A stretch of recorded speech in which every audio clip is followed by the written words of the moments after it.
Here's more wrestling news for January 23rd, 2026. Your headlines for this afternoon include WrestleMania 42 match in Jeopardy, huge name status now uncertain. Steve Austin WWE return could happen much sooner than expected. Powerhouse Hobbs officially signs with WWE, contract details and debut plans revealed. Bishop Dyer breaks silence on AEW debut, what really happened with Tony Khan. Jade Cargill fires back after wrestling media backs Jordynne Grace, and more. Seth Rollins isn't making any guarantees about his return timeline, and he understands why fans remain skeptical. Speaking with Men's Health, the former World Heavyweight Champion addressed his shoulder injury, recovery process, and whether a return in time for WrestleMania 42 is realistic. Rollins has been out of action since Crown Jewel in October 2025 when he tore his rotator cuff, an injury that led to him being stripped of the title following a betrayal angle involving the Vision on Raw. When asked directly if he expects to be back by April, Rollins was honest about the uncertainty. Don't know the answer to that yet. The timeline for shoulder surgery and repair is, 4 to 6 months or so. Did my rotator cuff back in October, I'm rehabbing, and as long as there's no setbacks, I hope to be cleared by the time WrestleMania rolls around in April. Importantly, Rollins made it clear that being medically cleared doesn't mean an automatic return. At the end of the day, that decision isn't mine. I just can do the best I can day after day, get myself in a good position, and hope for the best. Rollins also addressed the long-running skepticism that follows his injuries. Over the years, fans and critics alike have questioned whether his absences were legitimate or part of storyline misdirection. Rather than avoid the topic, Rollins leaned into it with his trademark self-awareness. I guess you don't know. I mean, you could call my doctor if you want. Otherwise, you're just gonna have to take my word for it. But yeah, that's on me. I've blown my credibility when it comes to my injuries, but it pays the same, so I don't really care. As WrestleMania 42 approaches, Rollins remains one of the biggest question marks on the card. Whether he's cleared in time or not, WWE clearly has unfinished business waiting, especially after the way his title reign ended. Do you think Seth Rollins is genuinely at risk of missing WrestleMania 42, or is this another calculated misdirection before a surprise return? Share your thoughts in the comments below. WWE may be laying the groundwork for another appearance by Stone Cold Steve Austin, and the timing is hard to ignore. According to WrestleVotes Radio on Fightful Select on January 22nd, WWE has held internal discussions about using the Hall of Famer again in the very near future.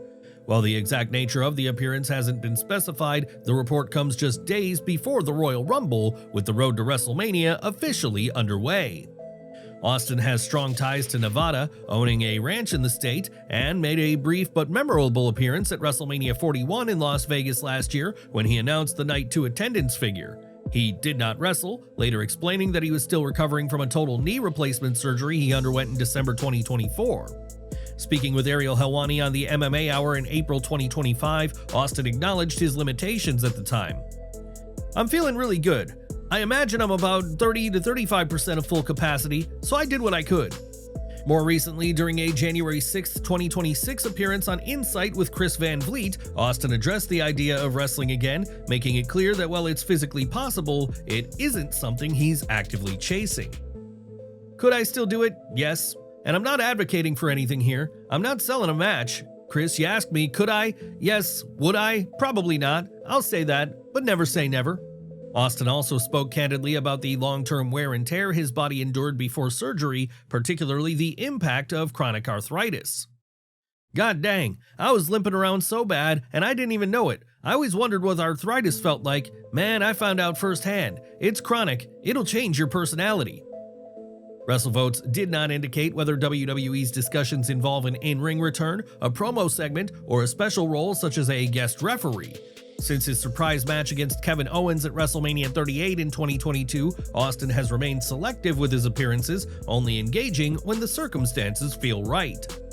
For now, nothing is confirmed, but with WrestleMania season approaching, fans will be watching closely. Because if there's one thing history has taught the WWE Universe, it's that when the glass shatters, anything can happen. Do you want to see Stone Cold wrestle one more time? Or should WWE keep his role limited to special appearances and iconic moments? Sound off in the comments below. Enjoying the video? A quick like goes a long way in helping us grow and deliver more wrestling news you care about. Bishop Dyer, formerly known to WWE fans as Baron Corbin, quietly made his first appearance under the All Elite Wrestling banner, and the experience clearly left an impression. Before AEW Dynamite went live from Orlando, Dyer competed in a dark match. He took part in an 8-man tag team match, teaming with Martin Stone and Better Together to face Billy Gunn, Austin Gunn, Brady Booker, and Elijah Drago. While the match ended in a loss, Dyer later made it clear the result was secondary to the moment itself. Speaking on Off the Ropes with Jonathan Coachman, Dyer explained that his AEW appearance came together organically, beginning with a simple favor for Paul White. The highlight of my day was not only being in the ring with that crowd, but the whole thing started because I went to pick up Big Show to take him up to Orlando for the show, Dyer said. Due to scheduling changes that added Collision tapings after Dynamite, the night ran long, turning into what Dyer described as an exhausting but memorable experience shared with White. The match itself came together on the spot. According to Dyer, Billy Gunn approached him backstage and asked if he wanted to be a part of the dark match. After confirming he had his gear and receiving approval from Tony Khan, Dyer went through the standard pre-match protocols and was cleared to compete. What stood out most was the crowd reaction. Dyer admitted that after spending most of his career working as a heel, the sound of fans cheering him caught him off guard. When I walked out, it was pretty awesome. First time I've been in front of a crowd that size in a while. When you get that kind of pop, man. Dyer noted that after the match, Khan briefly spoke with him backstage, complimented the performance, and thanked him for taking part. While the appearance wasn't televised, it clearly carried weight behind the scenes. Dyer currently competes for Major League Wrestling, where he holds the MLW Tag Team Championship alongside Donovan Dijak. Still, stepping into an AEW ring, even in a dark match, gave him a spark he openly acknowledged. Though brief and off-camera, Bishop Dyer's AEW debut was meaningful, leaving open the question of whether this was a one-time moment or the beginning of something more. Do you think Bishop Dyer should get a full AEW run, or was this the right kind of one-off appearance? Share your thoughts in the comments. The speculation is over as Powerhouse Hobbs is now officially a WWE superstar. According to Fightful Select, Sean Ross Sapp confirmed on January 22nd that Hobbs has signed with WWE following the expiration of his All Elite Wrestling deal. The contract is believed to be for approximately 2 years. While WWE has not issued an official announcement, sources indicate the agreement is finalized. This outcome aligns with prior reporting from Fightful and Wrestling Observer Radio, which had long indicated WWE's interest in Hobbs. Internally, there was a strong expectation that he would make the jump as soon as his AEW commitments concluded, and that expectation has now been realized. At 35 years old, Hobbs arrives with a reputation built on size, power, and physical presence. His time in AEW showcased his upside, even if his push there was often inconsistent. WWE now has the opportunity to present him in a new environment with a fresh slate. As of now, there's no confirmation on whether Hobbs will debut on Raw, SmackDown, or NXT. However, sources believe he is expected to be in the mix around Royal Rumble weekend in Saudi Arabia, suggesting his on-screen arrival may not be far off. Where do you think Powerhouse Hobbs fits best in WWE? Should he debut on the main roster right away? And who would you like to see as his first opponent? Share your thoughts in the comments. It's nearly impossible to win over every fan in professional wrestling, and that constant scrutiny can weigh heavily on anyone, even a champion at the top of the mountain. Jade Cargill addressed criticism, media narratives, and online discourse surrounding her position in WWE during a recent appearance on the Beyond the Bell podcast. Her comments came amid growing discussion about her WWE Women's Championship reign, including remarks from Jordynne Grace, who recently described Cargill's run as untested while calling for a title opportunity of her own.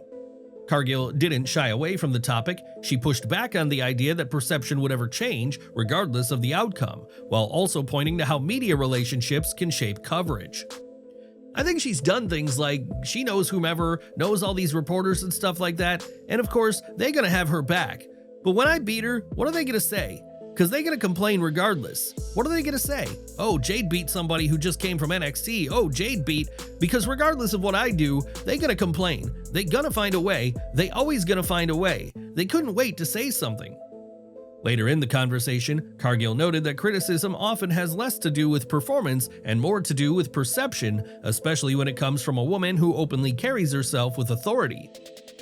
People gonna love to hate me regardless. Like, it is what it is. I just have that persona. I am the epitome of confidence, and for some reason, society tells a woman to be confident, but you can't be too confident. You can't be too confident. You can't, like, who do you think you are? It's like, no, I know who the hell I am. I'm Jade Cargill, whether y'all like it or not.